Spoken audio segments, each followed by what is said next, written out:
원피스 가장 충격적이었던 배신자 탑10. 10위 로빈. 처음에 로빈이 등장했을 때 크로커다일이 운영하는 범죄 조직 바로크워크스의 부사장으로 소개되었습니다. 하지만 크로커다일과 루피의 1대1 일기토가 끝나고 그때 무슨 동정심인지 루피가 개미지옥에서 빨려 들어가는 걸 구해주었죠. 이때 로빈은 몰래 배신을 때린 거나 다름없었습니다. 하지만 로빈은 크로커다일에게 그냥 쓰임을 당하는 도구였을 뿐 그 역할을 제대로 못하면 그냥 버려지는 카드였습니다. 그리고 마지막에 크로커다일이 루피에게 패한 후 지하가 붕괴될 위험에 처했는데 예전에 도움을 받았던 걸 루피는 갚는 건지 로빈이 지하에 매몰되어 죽을 뻔했지만 구해주었습니다. 그 후 로빈은 뒤의 의지는 대체 무엇이냐며 루피의 배에 올라타 자신을 동료로 받아달라고 합니다. 이때 조로 빼고는 다 찬성을 했었죠.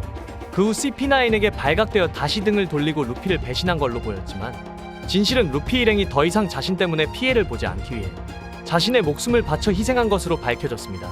루피 일행은 그 사실을 알게 되어 로빈을 구하면서 끈끈한 밀짚모자 일당이 되었습니다. 9위 캡틴 크로. 캡틴 크로는 원래 쿠로네코 해적단의 초대 선장이었습니다. 하지만 해군에게 쫓기는 생활에 진절머리가 나 부선장 장고에게 해적단을 넘긴 뒤 스스로 죽음을 위장하고 떠났습니다. 그 후 막대한 돈을 손에 넣기 위해 실온마을의 카야일가에게 접근해 클레아라는 이름으로 집사로 들어가 거짓 연극을 계속하며 약탈할 목표로 뒤에서 칼을 갈고 있었습니다. 크로의 계획은 쿠로네코 해적단이 실온마을로 쳐들어오게 해서 카야일가를 살해하고 이때 카야에게 장고의 최면술로 모든 재산을 집사 클레아들에게 물려준다 라는 유서를 쓰게 만들어 재산을 독차지해서 평온하고 안락한 삶을 사는 것이었죠. 하지만 우솝과 루피가 해변에서 장고와 크로의 이야기를 엿들어 밀짚모자 일당이 캡틴 크로를 참교육했죠. 하리 베르고, 어린 로우가 돈키호테 패밀리에 들어갔을 때 도플라밍고 동생이 제2대 코라손이었으며 제1대 코라손 베르고는 어디서 비밀 임무를 하고 있다고 들었죠. 로우는 그 소식만 알고 베르고의 얼굴은 몰랐습니다. 그 후 코라손이 도플라밍고가 얻고 싶던 수술수술 열매를 손에 얻자 로우에게 자신의 첩보를 해군에게 전달해달라 부탁했죠. 로우는 한 해군을 발견해 첩보를 갖다 주었는데 그게 하필 잠입 임무를 하고 있던 베르고였습니다. 코라손과 로우는 거의 죽다시피 두들겨 맞았습니다. 그리고 베르고는 오로지 실력만으로 말단 해병에서 해군 G5 지부 기지장까지 올라갔습니다. 이미지를 잘 쌓았는지 시민들 사이에서 신사적인 성품으로 유명하며 상부의 명령도 무시할 정도로 난폭한 G5의 해병들도 베르고만은 대단히 믿고 따랐죠. 하지만 이미지 세뇌 효과인지 느닷없이 자신들을 공격해도 좀 과격한 체벌이라고 여겼습니다. 실상은 도플라밍고의 명령만 떨어지면 자신을 그토록 따랐던 G5 해병들을 아무렇지 않게 처리할 정도로 피도 눈물도 없는 사이코패스죠. 7위 코라손. 도플라밍고의 친동생으로 형 도플라밍고와 달리 감수성이 풍부하고 온화하며 남들보다 정의감이 투철했습니다. 코라손은 마음씨 고운 아버지와 어머니 사이에서 왜 저런 괴물이 태어났는지 줄곧 의문을 품고 있었으며 동생으로서 도플라밍고가 불러올 참극을 막기 위해 돈키호테 패밀리에 잠입했습니다. 그리고 로우를 만나 이 세상 전부를 증오하게 된 로우의 광기를 눈여겨보고 세상에 버림받고 가족을 잃은 비통함에 아파하는 아이라고 생각해서 사랑으로 감쌌습니다. 자신의 아픔을 진심으로 이해해주며 몰래 눈물을 흘려주는 코라손을 보고 로우는 사람에 대한 신뢰를 회복할 수 있었습니다. 코라손은 로우를 위해 희생을 하면서 자신이 해군본부 중령이라는 사실을 숨겼습니다. 로우가 과거 해군에게 당한 트라우마 때문에 자신을 미워할까 그 사실을 말할 수 없었다고 하죠. 그리고 결국 돈키호테 패밀리를 배신해서 친형 도플라밍고 손에 죽게 되었습니다. 6위 티치. 흰수염의 전성기 시절부터 티치는 어린 꼬마 견습생으로 들어왔습니다. 이때 어떠한 이유로 어머니와 여동생들과 헤어지고 어느 섬에서 갈 데가 없다며 흰수염에게 직접 거두어달라고 떼를 썼죠. 26년 전 흰수염 해적단과 로저 해적단의 보물 쟁탈전에 참전했습니다. 싸움이 끝난 뒤 마르코에게 샹크스와 버기가 저 해적단의 견습이냐고 물었는데 그러면서 두 사람의 태도가 견습이 아닌데 강해 보이지 않는다고 평했습니다. 그 후 수십 년간 실력을 숨기고 적당한 위치에 머무르고 19년 전, 12년 전 사이 어느 시기에 샹크스와 충돌하였습니다. 그리고 샹크스가 방심하지 않은 채 전력을 냈음에도 티치는 샹크스의 왼쪽 눈에 깊은 흉터를 남겼습니다. 이 전투로 인해 티치는 영베리의 이름 없는 흰수염 해적단 잡졸이었음에도 샹크스가 가장 경계하는 해적이 되었죠. 4년 전 이미 상당한 고참이기에 다들 당연히 이번 대 대장이 티치가 될 줄 알았지만 티치는 자신에게 그런 야심이 없다며 막 흰수염 해적단에 입단한 에이스에게 이번 대 대장 자리를 양보했습니다. 사실 이는 대외적으로 자신의 힘을 숨기기 위해 일부러 명성을 쌓지 않기 위한 계략이었던 걸로 보이죠. 2년 전 4번대 대장이자 자신의 친구 사치가 어둠어둠 열매를 손에 넣었습니다. 악마의 열매는 발견한 사람에게 우선권이 있다는 것이 흰수염 해적단의 룰인데 몽키디 루피에게 3천만 베리의 현상금이 걸렸을 때쯤 티치가 사치를 죽이고 열매를 먹은 뒤 해적단에서 빤스런을 했습니다. OECP9 칼리파 블루노 카쿠 루치.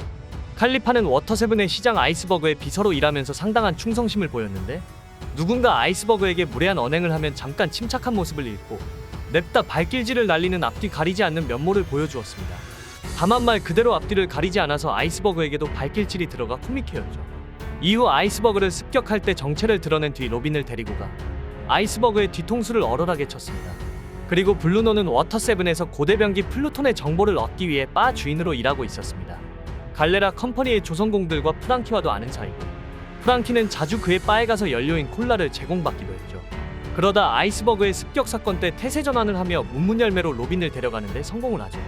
그리고 카쿠는 조로가 우sob으로 착각할 정도로 긴 코를 가지고 있어 허당케인 줄 알았지만 고대병기 플루톤의 설계도를 얻기 위해 갈레라 컴퍼니 몫으로 잠입했습니다. 수더분한 성품과 빠르게 주변 사람들의 신뢰를 얻은 카쿠는 조선공으로서 뛰어난 실력을 선보이며 1번 부두 목수 직공장의 자리를 차지했습니다. 그리고 아이스버그 습격 때 조로를 날려버리고 애니에스 로비에서 조로에게 개같이 패배했습니다. 그 다음 루치도 고대병기 플루톤의 설계도를 빼앗기 위해서 갈레라 컴퍼니에 잠입했습니다. 자신의 본성을 감쪽같이 숨기고 무뚝뚝하면서 엉뚱한 캐릭터를 연기하면서 주변 사람들의 호감을 샀죠. 말을 안 해서 더욱더 인기가 있었나 봅니다.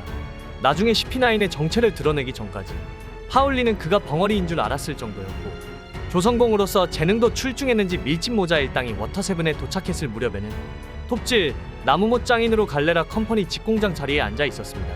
배신당하기 이전까지 파울리는 진심으로 루치를 자신의 동료라고 생각하고 있었는데 결국 아이스버그 습격 사건 때 뒤통수를 맞았습니다. 결과적으로 카쿠 칼리파 블루노 루치는 워터세븐에 있는 고대병기 플루톤을 얻기 위해 다른 직업으로 잠입한 것이었고 가면을 쓰고 살았었습니다. 그리고 정부의 명령이 떨어져 태세 전환을 하여 아이스버그를 제거하고 플루톤을 얻으려고 했죠. 4위 엑스드레이크. 엑스드레이크는 샤본디 제도에서 처음 등장하였는데 그때 키자루가 엑스드레이크에게 소장이라고 한 것으로 보아 네티즌들은 그가 과거 해군이었다가 해적으로 전락한 인물이라고 생각했었습니다. 하지만 와노쿠니에서 그의 정체가 밝혀져 충격적이었죠. 바로 그의 정체는 해군 기밀 특수부대 스월드 대장이었습니다. 참 신기하게도 그의 밑에는 루피의 절친 코비가 있었죠. 하지만 이때 드레이크는 일부러 백수해적단의 부하로 들어가 잠입 수사를 하면서 토비로포 자리까지 올라갔습니다. 결국은 엑스드레이크가 해군의 스파이인 걸 눈치챈 퀸과 후주우는 엑스드레이크를 죽이려고 했지만 간신히 도망쳐 루피 일행과 손을 잡아 싸웠죠. 그리고 와노쿠니 편이 끝나고 현재 생사는 확인할 수 없었습니다. 3위 스투시. 스투시는 빅맘의 다과회에서 처음 등장하였는데 뒷세계에서는 귀부인으로 활락가의 여왕이라는 이면을 보였습니다. 거기서는 CP0의 첩보부원이라는 게 밝혀지며 매우 강한 강자로 보였죠. 그 후 에그헤드에서 베가펑크를 없애기 위해 다시 등장하였는데 위기에 처한 베가펑크는 누군가에게 전화를 하더니 부탁한다라고 하더니 기다렸다며 스투시가 같은 CP0인 카쿠가 루치를 잠들게 만들어 충격적이었습니다. 그녀의 정체는 과거 흰수염의 아내 미스버킨을 모델로 한 메드스의 최초 클론이었습니다. 그녀의 강함은 어마무시했죠. 순식간에 CP0의 최고 전력인 카쿠와 루치를 잠들게 했을 정도면 거의 사체간 간부급이라 해도 과언이 아니죠. 그리고 스투시는 베가펑크에게 붙어 도와주었습니다. 2위 베가펑크 요크. 저는 에그헤드 섬에서 예상치 못한 충격을 받았는데 베가펑크 본체 스텔라를 누군가가 납치하고 CP-01도 에그헤드 섬에서 사라지는 희한한 현상도 다 요크에 의해 진행되었던 것으로 밝혀졌습니다. 처음에는 그냥 먹고 싸고 자고 하는 사이보그인 줄 알았지만 요크 말 그대로 욕심을 나타내는 인물이었으며 자신은 천룡인이 될 거라며 베가펑크는 이 세계의 한 명이면 충분하다고 자신 빼고 베가펑크를 다 죽이려는 듯한 암시 장면이 나와 소름 돋았죠. 그리고 세라핌에게 명령을 내려 주도 면밀하게 자신이 범인인 것을 감추는 계획을 진행시키는 모습을 보고 충격을 금치 못했습니다. 1위 칸주로. 칸주로는 아카자야 구남자 중 한 명이었으며 아카자야 구남자는 다들 각자의 이유로 코즈키 오뎅에게 반하여 그를 무작정 쫓아다녔고 오뎅이 다이묘가 되자 이들 역시도 오뎅을 모시는 가신이 되었습니다. 그 오뎅이 죽고 오뎅을 조롱하고 사망시키게 한 원인인 쿠로즈미 오로치를 타도하는 목적으로 살아갔습니다. 하지만 오뎅이 와노쿠니에서 카이도우를 치러 갔을 때 마치 카이도우는 오뎅이 쳐들어올 거라 알다시피 군대를 준비해놔 있었고 오뎅이 어떻게 알았냐며 묻자 카이도우는 네 쪽에 스파이라도 있는 거겠지라며 마치 오뎅 부하에 배신자가 있는 것 같은 장면이 나왔습니다.